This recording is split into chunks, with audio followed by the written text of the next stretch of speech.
ठीक है, ये दोनों वाले जो प्रोजेक्ट एंट्री पॉइंट्स हैं, न्यू प्रोडक्ट डेवलपमेंट प्रोजेक्ट और कॉन्सेप्ट डेवलपमेंट, ये दोनों एक साथ चलते हैं। आजकल हमारे जितने भी सिस्टम्स बनते हैं, बेशक वो मोबाइल पे चले, वेबसाइट्स पे चले, वेब ब्राउजर पे चले या कंप्यूटर्स पे चले, उमूमन वो होते ERP हैं। All of you know what is an ERP?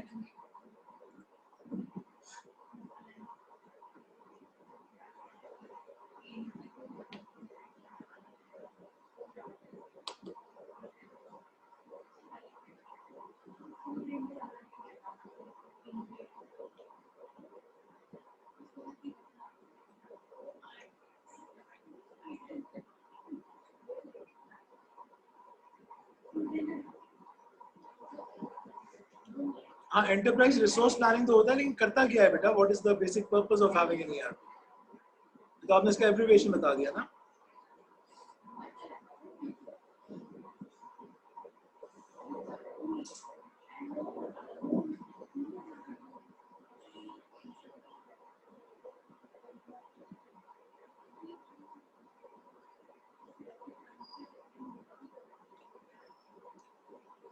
Business software कह देना is not enough, functions manage करता है। नहीं तो एक बेसिक मैनेजमेंट इंफॉर्मेशन सिस्टम में और एक ERP में क्या फर्क होगा?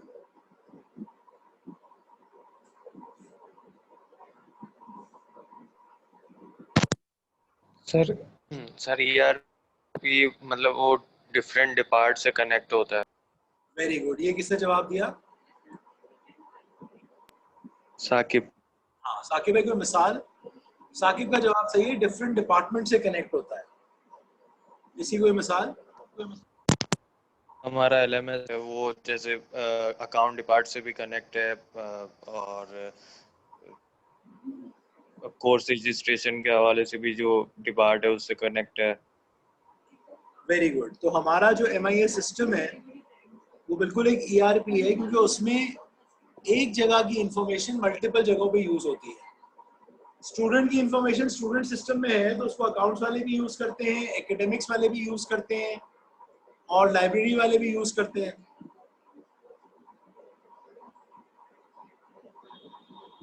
ठीक है, तो जब एक बड़े सॉफ्टवेयर के मल्टीपल मॉड्यूल्स आपस में कम्युनिकेट करते हैं तो हम कहते हैं कि ये एंटरप्राइज रिसोर्स प्लानिंग है या एक ERP है। मिसाल के तौर पे एक सिस्टम है जिसका नाम है HR सिस्टम। उस HR सिस्टम के अंदर हम एम्प्लॉइज का ट्रैक रखते हैं कि कौन सा एम्प्लॉय कितना क्वालिफाइड है, किस डेजिग्नेशन पे है और उसकी क्या सैलरी है, और उसको एक कोड असाइन हो जाता है। ठीक है, पेरोल सिस्टम जब उस एम्प्लॉय की मंथली सैलरी जनरेट करेगा तो पेरोल सिस्टम को दोबारा पूरे एम्प्लॉय की इंफॉर्मेशन डालने की जरूरत नहीं है। वो क्या करेगा? वो एम्प्लॉय सिस्टम से उस पर्टिकुलर एम्प्लॉय की डिटेल्स उठा लेगा जिसका वो सैलरी जो है जनरेट कर रहा है। बात आई समझ में? तो ये ERP का कॉन्सेप्ट हो गया। ATMs आप सब यूज करते हैं। ATM में आजकल अगर आपके पास कार्ड नहीं हो तब भी आप जाके पैसे निकाल सकते हैं। कैसे निकालते हैं? अपने बायोमेट्रिक के थ्रू। तो जब आप अपने हबीब बैंक की ATM मशीन पे जाते हैं या अलाइड बैंक की ATM मशीन पे जाते हैं तो फिर आप अपना अंगूठा वेरीफाई करवाते हैं बायोमेट्रिक सिस्टम के थ्रू। तो ये अंगूठा कहाँ पे वेरीफाई होता है? नादरा का पूरा वेरिफिकेशन सिस्टम बना हुआ है। आपका थंब इंप्रेशन नादरा का वेरिफिकेशन सिस्टम वेरीफाई करता है। जब वो उसको ओके कर देता है आपके सामने आपके अकाउंट की डिटेल्स खुल जाती है। बात आ रही है समझ में? ये कॉन्सेप्ट भी ईआरपी का है।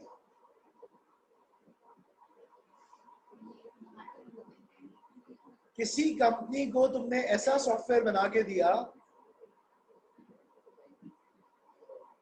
जिसके साथ फ्यूचर में कोई और सॉफ्टवेयर मिल सकता है। मिसाल के तौर पे आपने अकाउंट्स पेबल बना के दिया, 1-2 साल उस कंपनी ने यूज किया, आगे उस कंपनी की ख्वाहिश है कि यार हम एक अकाउंट्स रिसीवेबल सिस्टम भी बनवा लें। लेट्स सपोज 2 साल बाद, क्योंकि अगर आप थोड़ी बहुत अकाउंटिंग समझते हो तो आपको पता होगा कि अकाउंट्स रिसीवेबल और अकाउंट्स पेबल अगर साथ में मिल जाएं तो पूरा जनरल लेजर बन जाता है। तो आपने पहले अकाउंट्स पेबल सिस्टम बना के दिया था, अब कंपनी बोलेगी यार हम सोच रहे हैं कि हम अकाउंट्स रिसीवेबल सिस्टम भी बना लें, वो आपको कॉल करेगी मीटिंग के लिए। तो पहले उस अकाउंट रिसीवेबल सिस्टम का कॉन्सेप्ट जो है वो क्या होगा, कॉन्सेप्ट डेवलप होगा। तो कॉन्सेप्ट आप डेवलपमेंट देखिए, आप किस कलर इसको दिया हुआ है, ये सबसे इनर कोर में जा रही है। ये बात समझ में आ रही है? फोर्थ वाला जो ब्लॉक है ये किसका है, ये कॉन्सेप्ट डेवलपमेंट का है। ये कॉन्सेप्ट डेवलपमेंट एक बार रिवॉल्व करेगा आपके स्पाइरल के अंदर। अगर सारे स्टेक होल्डर्स ने, वो सारे बंदे जो सॉफ्टवेयर से इन्वॉल्व हैं, अगर उन सब ने इस बात की पैरवी कर दी कि ठीक है जी हमें अकाउंट रिसीवेबल सिस्टम बनाना है, तो ये कॉन्सेप्ट डेवलपमेंट प्रोजेक्ट अब किस में कन्वर्ट हो जाएगा, न्यू प्रोडक्ट डेवलपमेंट में कन्वर्ट हो जाएगा, जो यहाँ पर आ रहा है। और हो सकता है किसी वजह से हमारी सॉफ्टवेयर हाउस वालों से बात नहीं बनी, पैसे ज्यादा लगे, पैसों पे बात नहीं बनी, या फिर हमें ऐसा फील हुआ कि अभी हमें अकाउंट रिसीवेबल की इमीडिएट जरूरत नहीं है, तो वो कॉन्सेप्ट पहली बार रिवॉल्व होकर खत्म हो जाएगा। बात आ रही है समझ में? तो नया सॉफ्टवेयर बनाने के लिए पहले उसका कॉन्सेप्ट रिवॉल्व करता है, अगर कॉन्सेप्ट एक्सेप्ट हो जाता है तो वो न्यू प्रोडक्ट डेवलपमेंट में क्या हो जाता है, कन्वर्ट हो जाता है। तो हमेशा याद रखें कि कॉन्सेप्ट डेवलपमेंट और न्यू प्रोडक्ट डेवलपमेंट साथ साथ चलेंगे। यहां तक कोई कंफ्यूजन या कोई सवाल है तो मुझसे पूछें।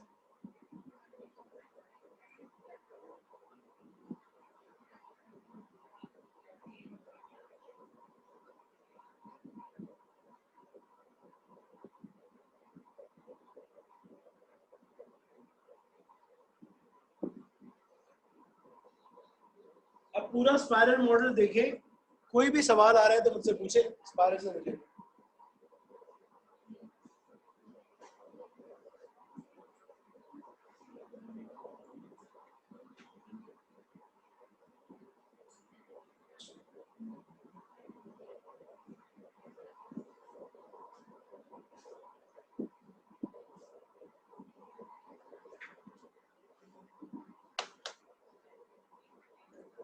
सर रिपीट कर दें यही पार्ट। बेटा मैंने सिर्फ ये बताया कि कॉन्सेप्ट डेवलपमेंट प्रोजेक्ट कभी भी अकेला नहीं होगा। कॉन्सेप्ट डेवलपमेंट प्रोजेक्ट कब चलेगा, जब किसी सॉफ्टवेयर के साथ, एग्जिस्टिंग सॉफ्टवेयर के साथ कोई नया सॉफ्टवेयर लिंक करना होगा। तो पहले हम उसका कॉन्सेप्ट फ्लोट करेंगे, अगर वो कॉन्सेप्ट एक्सेप्ट हो जाएगा तो वो न्यू प्रोडक्ट डेवलपमेंट के अंदर क्या हो जाएगा, कन्वर्ट हो जाएगा। तो बस ये कहानी है।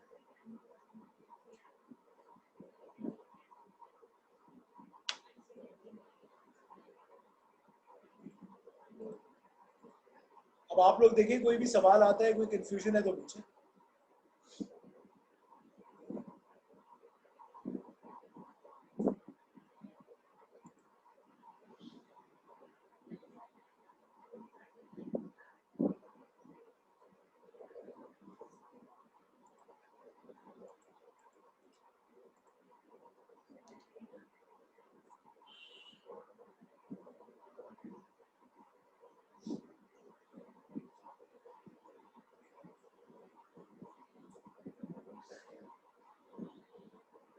नहीं ना, अगर वो एक्सेप्ट नहीं हुआ तो कॉन्सेप्ट डेवलपमेंट में क्यों रहेगा बेटा, वो कॉन्सेप्ट रिजेक्ट हो जाएगा। पहला चक्कर काटने के बाद वो कॉन्सेप्ट रिजेक्ट हो जाएगा।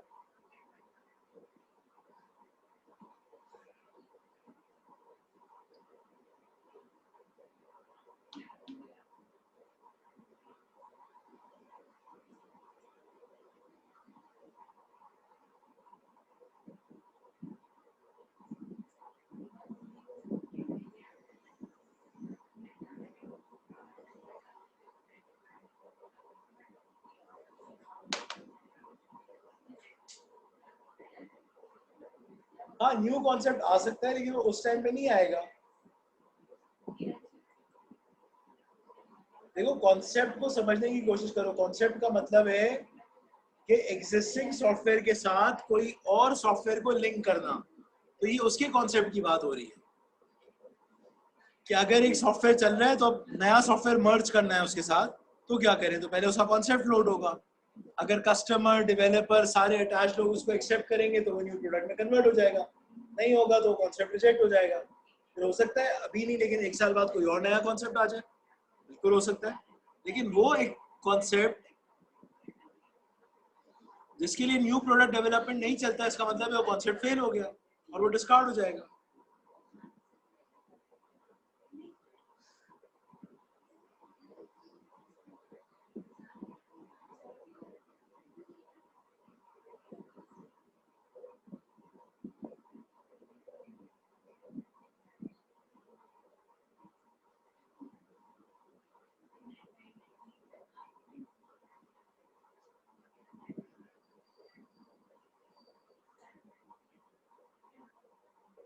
Sir can spiral model handle the need for risk management? बिल्कुल बेटा, रिस्क एनालिसिस को तो इन्होंने ऑफिशियली डाला है।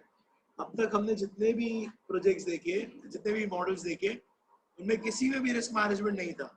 लेकिन इसमें ऑफिशियल आपको एक फेज दिख रहा है जिसका नाम ही क्या है? जिसका नाम ही रिस्क एनालिसिस है। तो बिल्कुल स्पाइरल मॉडल तो रिस्क को बहुत अच्छे से हैंडल करता है, आप ये कह सकते हैं।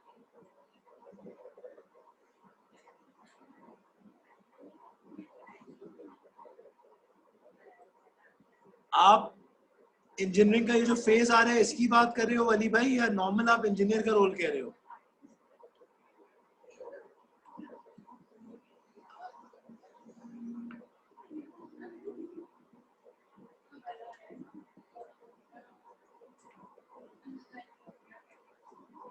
इंजीनियरिंग का फेज नहीं, फेज फेज, ठीक है ना? ये वाला फेज है, सही है। किसी भी चीज को बनाने को हम उसको इंजीनियर कहते हैं, ठीक है ना? इसीलिए हम कहते हैं कि सॉफ्टवेयर इज इंजीनियर्ड, इसीलिए टर्मिनोलॉजी क्या कहलाती है? Software engineering. तो एक, जब भी हम इंजीनियरिंग के पास से गुजर रहे हैं, हम कोई ना कोई चीज बनाएंगे। हम शायद कोई यूएमएल का डायग्राम बनाएंगे, शायद ईआरडी बनाएंगे, शायद कुछ और बनाएंगे, सही है ना? तो कोई ना कोई इंजीनियरिंग होगी, ठीक है जी। और कोई सवाल?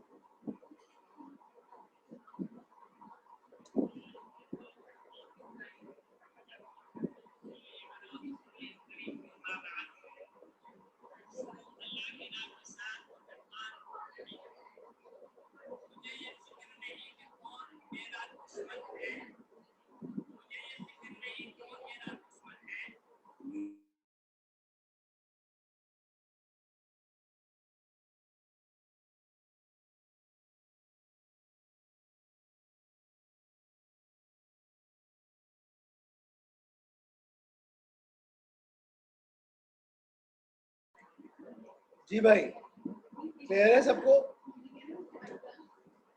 चले फिर लेट्स मूव फर्दर। तो हम ये कहते हैं कि स्पाइरल मॉडल जो है उसकी सबसे बड़ी खुसूसियत ये है कि अपने 4 प्रोजेक्ट एंट्री पॉइंट्स की बुनियाद पर वो सॉफ्टवेयर डजंट वेयर आउट वाले फीचर को हमेशा एप्लीकेबल रखता है। हमेशा क्या करता है? एप्लीकेबल रखता है, ठीक है? और इसका कोई क्रिटिसिज्म नहीं है। Spiral model does not have any criticism, ठीक है? तो let's move to the other model now.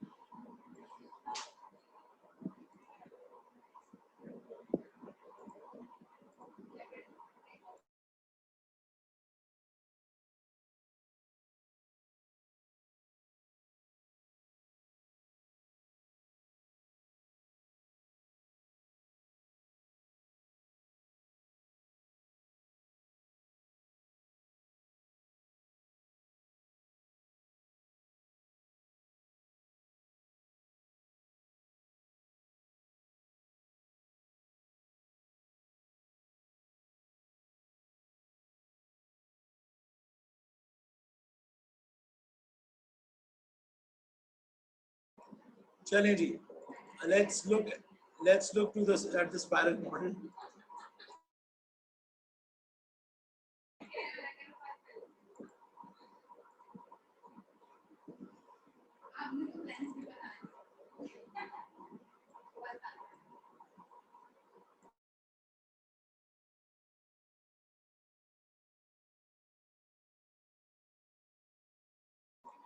हाँ जी, स्क्रीन नजर आ रही है आप सबको?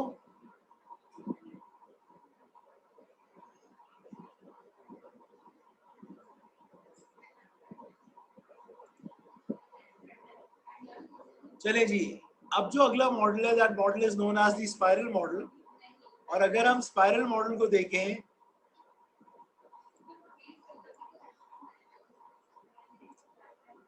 तो this basically is the spiral model, right?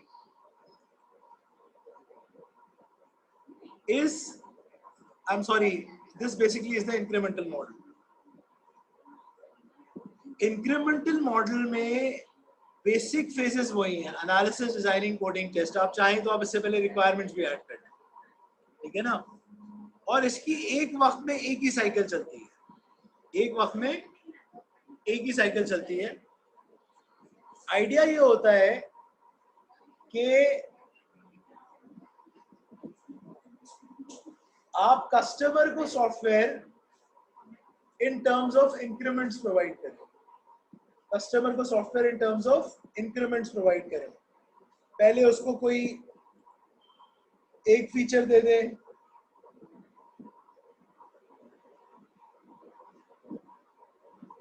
बाद में कोई और फीचर दे दें, कुछ अरसे बाद कोई और फीचर दे दें। तो ये कॉन्सेप्ट होता है इंक्रीमेंटल मॉडल का। किसका कॉन्सेप्ट होता है? इंक्रीमेंटल मॉडल का।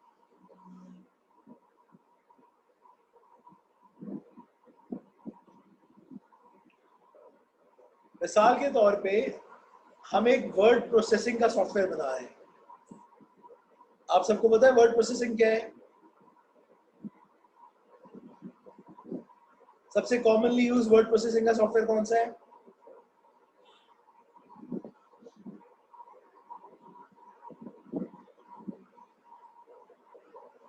कम ऑन, सबसे commonly use MS word. Very good. तो माइक्रोसॉफ्ट वर्ड एक वर्ड प्रोसेसिंग सॉफ्टवेयर है। मैं कहता हूं ठीक है जी, मैं बेसिक वर्ड प्रोसेसिंग का सॉफ्टवेयर 4 महीने में बना दूंगा। 4 महीने बाद आप उसको इस्तेमाल करना शुरू कर दें। 2 महीने बाद मैं उसका पहला इंक्रीमेंट दूंगा। उस इंक्रीमेंट में मैं उस वर्ड प्रोसेसिंग सॉफ्टवेयर में spelling and grammar check add करूंगा।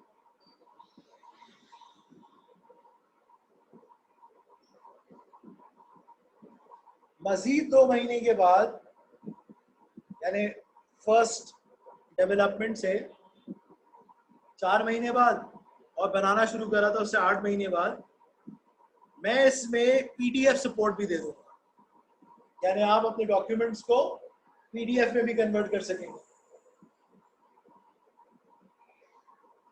थर्ड इंक्रीमेंट में मैं इसको ऐसा ट्रांसफॉर्म कर दूंगा कि आप अब इससे वेबसाइट्स भी डिजाइन कर सकेंगे।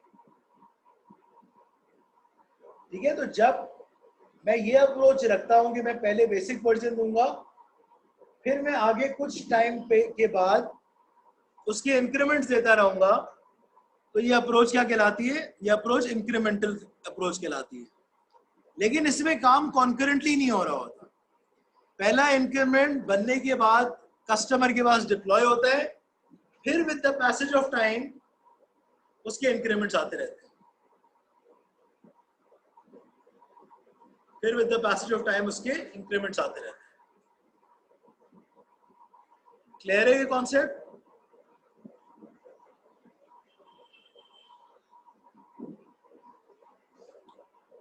माइक्रोसॉफ्ट वाले अपनी जितनी भी डेवलपमेंट करते हैं वो सारी की सारी इंक्रीमेंटल अप्रोच पे करते हैं।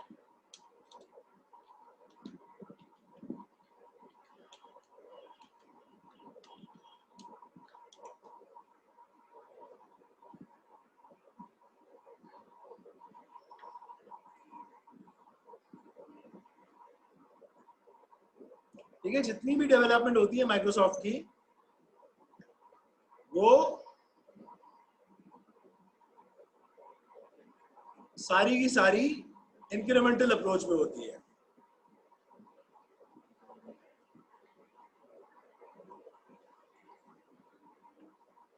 बिल्कुल बिल्कुल अब्बास रजा भाई, जो मोबाइल एप्लीकेशंस ऑटोमेटिक अपडेट करती हैं और उनमें नए वर्जन आ जाते हैं, गेम्स हम जो खेलते हैं, सोशल मीडिया, फेसबुक में पहले ये सैड और लव और हाहा वाला इमोटिकॉन नहीं था, सिर्फ लाइक था, सही है।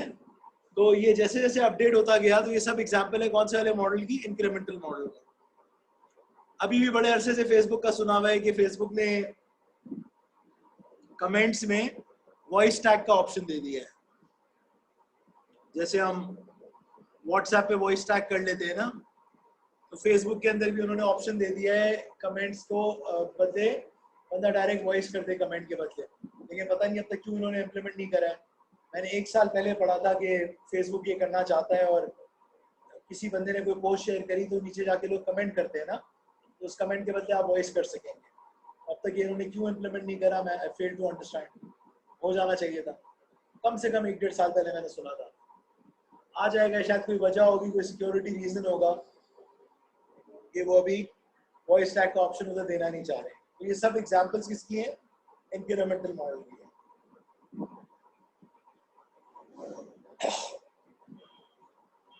स्पाइरल के प्रोजेक्ट एंट्री पॉइंट्स में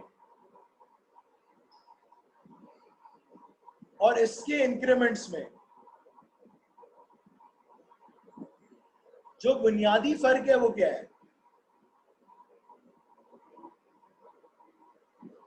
एनी आइडिया? कुछ जवाब देगा मेरे सवाल का?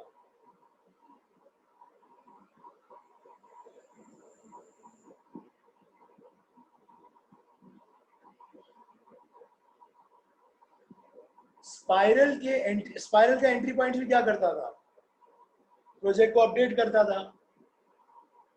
यहां पर भी जो इंक्रीमेंट्स आ रहे हैं वो प्रोजेक्ट को अपडेट कर रहे हैं। ठीक है, तो मेरा सवाल ये है कि इन दोनों के इंक्रीमेंट्स वाले पार्ट में बुनियादी फर्क क्या है? वली भाई, रिस्क एनालिसिस होता तो रिस्क एनालिसिस का फेस तो हम इंक्रीमेंटल में भी डाल सकते हैं। बुनियादी फर्क बताओ ना।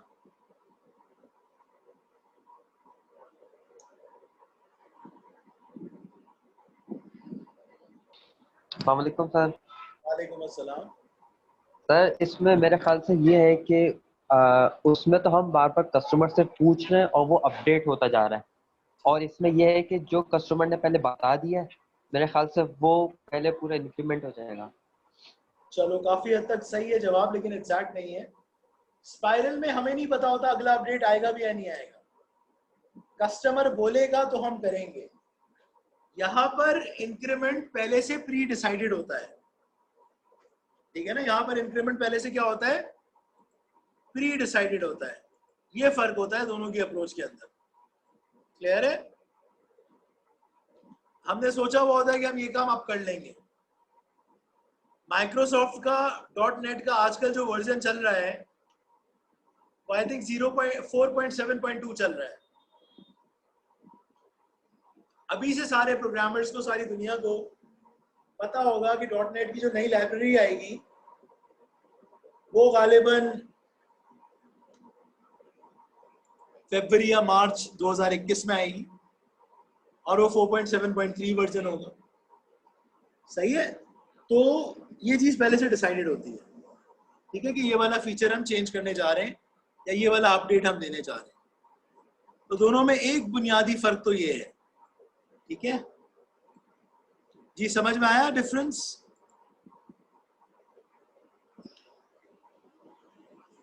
किसी को कोई कंफ्यूजन? इसके अलावा कोई फर्क नजर आता है दोनों मॉडल्स में?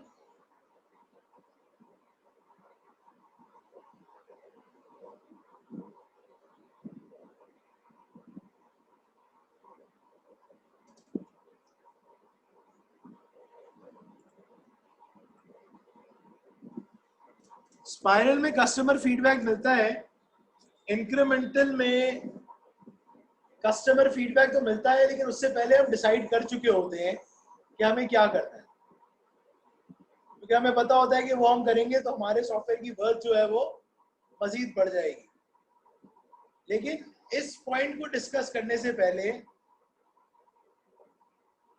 एक और वाज़ेह फर्क है जो आप सबको पता होना चाहिए, क्योंकि अगर वो वाज़ेह फर्क आप लोगों को समझ में नहीं आया तो आप लोग डिफरेंशिएट नहीं कर सकोगे स्पाइरल में और इंक्रीमेंटल में।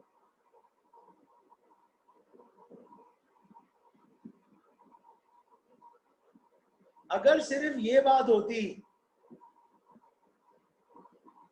कि इंक्रीमेंटल में अपडेशन पहले से डिसाइडेड है और स्पाइरल में नहीं है, तो भी इसके लिए पूरा मॉडल बनाने की जरूरत नहीं थी। बात आ रही है समझ में? इसके लिए पूरा मॉडल बनाने की जरूरत नहीं थी। इन दोनों मॉडल्स में एक और मेजर डिफरेंस है,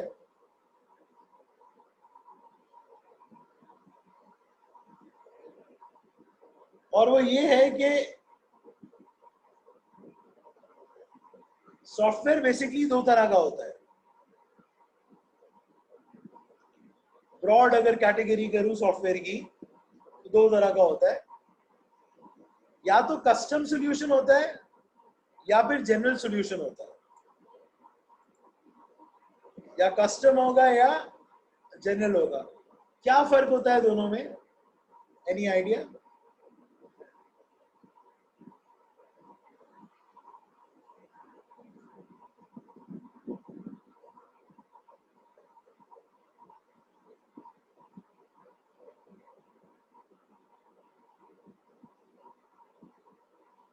What is the difference between a custom software and a general software?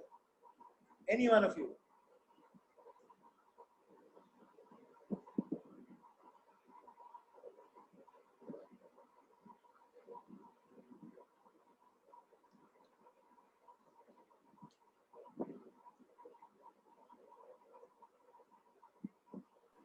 Sir custom software तो वो होता है जो कि किसी क्लाइंट के हिसाब से बनाया जाता है, और जनरल सॉफ्टवेयर वो कि जो सब यूज कर सकते हैं, यानी कि वो सबके यूज के लिए common software. Very good. General software वो जो किसी एक बंदे के लिए या एक ऑर्गेनाइजेशन के लिए स्पेसिफिक नहीं होता, और कस्टम सॉफ्टवेयर वो जो किसी एक बंदे या किसी एक ऑर्गेनाइजेशन के लिए स्पेसिफिक होता है। बात आ रही है समझ में?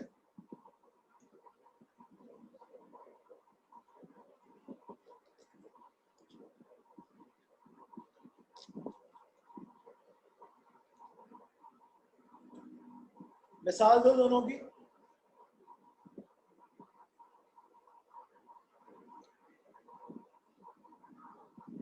एलएमएस, आप लोगों का कीट का एलएमएस, कीट का एलएमएस क्या है?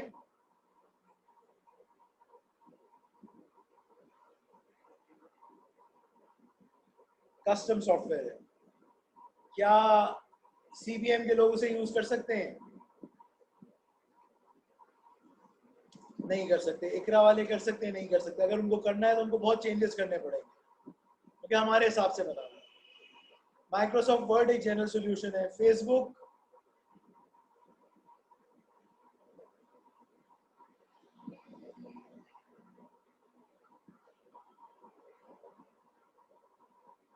क्या है?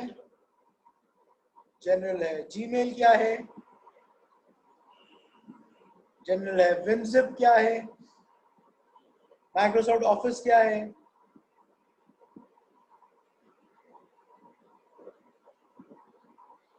Very good.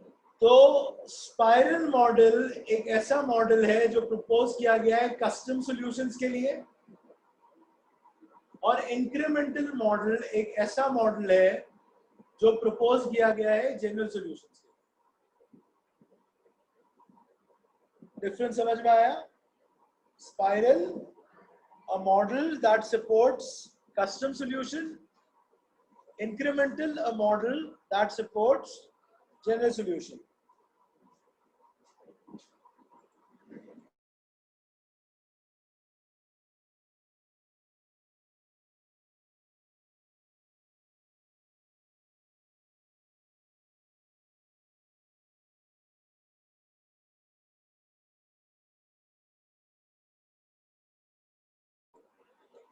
ठीक है बेटा, ये डिफरेंस क्लियर हुआ सबको?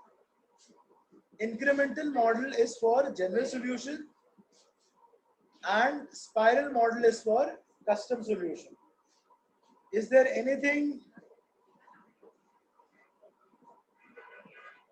that is bothering you and you are unable to understand, so you can ask me.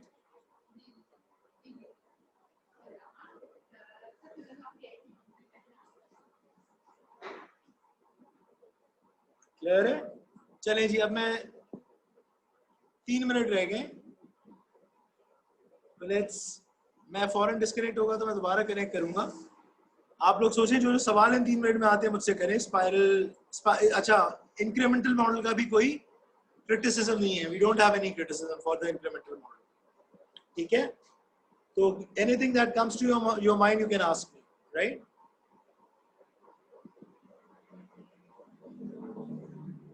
तो वो अगर स्पाइरल यूज करेंगे तो उनके रिस्क नहीं होंगे? बेटा, रिस्क मैनेजमेंट हर मॉडल में होती है, लेकिन रिस्क इतनी इंपॉर्टेंट चीज है कि स्पाइरल मॉडल ने उसको अलग से एक फेज में हैंडल किया है। इसका मतलब ये नहीं है कि दूसरे मॉडल रिस्क को हैंडल नहीं कर रहे। बात आ रही समझ में? और लोग भी रिस्क को हैंडल कर रहे हैं, चाहे वो सिक्योरिटी हो, चाहे कोई सा भी रिस्क हो, लेकिन स्पाइरल ने उसको अलग से फेज लेवल के ऊपर हैंडल किया।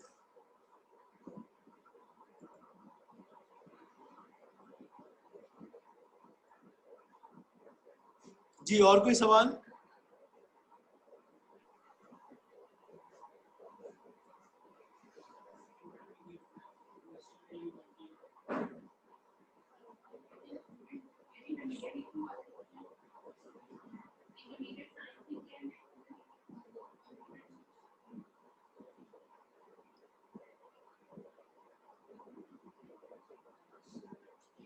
किसी का कोई भी सवाल हो, किसी को कोई कंफ्यूजन हो, तो you can ask me.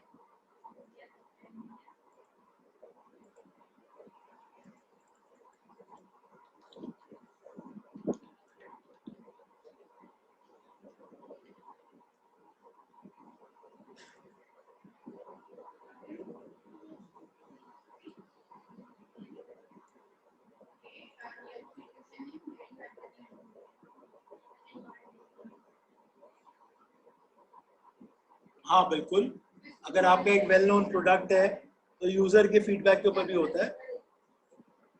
Facebook, Gmail पूछते हैं कि आपको ये वाले फीचर्स पसंद है, अगर आप बोलते हो तो फिर आपको अपडेट कर देते हैं। चलिए जी, डिस्कनेक्ट हो रहा है तो मैं फौरन दोबारा कनेक्ट करता हूँ।